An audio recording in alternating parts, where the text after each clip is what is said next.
What's up guys, here's Claudio from Visual Modo WordPress themes, and in today's video we're gonna learn how to enable lazy loads for WordPress comments.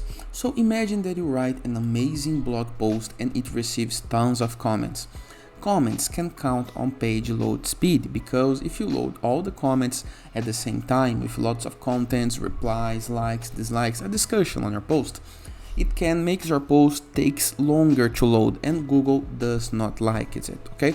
And of course the user does not like it as well, because when you hit on something, some link, we want this to load fast. So lazy load the comments gonna make the comments only loadable when the user viewpoint hits the comment section. So the post is gonna load faster, the user gonna read the visitor gonna read your post, and after this, if he or she scroll the page down, they're gonna be able to see the comments loading according to the viewpoint. How to do this is what you're gonna learn in today's video.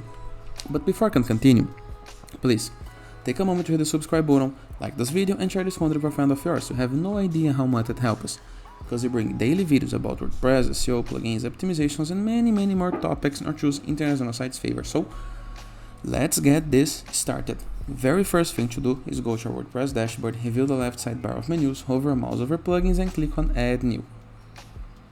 Into the upper right corner of your screen, next to keyword, you're gonna be able to see a field called Search Plugins, and right here we're gonna type Lazy Load for Comments.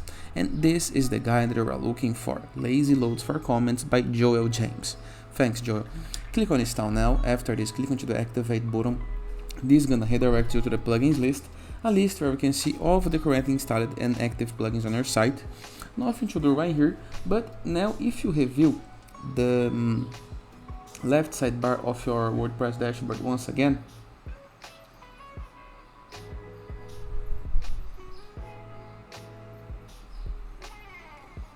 and move to your settings and discussion, you're gonna be able to see a new button right here, okay? So left sidebar of menus, hover a mouse over settings and move to discussion. And right here we're gonna be able to scroll it down just a little bit, and you're gonna be able to find this option right here, lazy load comments. And now it's have on scroll. This is the most important part, on scroll. What does it make? It makes the comments only be loadable when you scroll to the comment section, so you'll see the viewpoint. After this setting, all you have to do is hit the Save Change button and you are good to go. Of course, if you're using cache, if you're using some cache plugin, for example WP Rocket, WP Super Cache, we're gonna need to purge the cache, okay? And that is, I hope you guys enjoyed this video. Feel free to use the comment section below in the case that you have any question. Don't forget to check out our Borders plugin to gain widgets, elements, templates, and tools to build up your site using Elementor or Gutenberg, or Enzo WordPress theme, the best free WordPress theme that you can start to customize your site, or Growth.net platform, a place where you can submit your blog for receiving and publishing guest posts all for free, or Sites.gallery, a place where you can promote your page for free. You can submit your site for free. And in the case that you want to go premium, go to visualmodo.com, purchase the Visual Modo Pass, and unlock full access to our entire library of pages, codes, templates, widgets, support, plugins, and many more pro features, including our premium templates library with hundreds of pre-built websites that you can import with a single click. And that is, hope you guys enjoyed this video, and I see you tomorrow. All the best!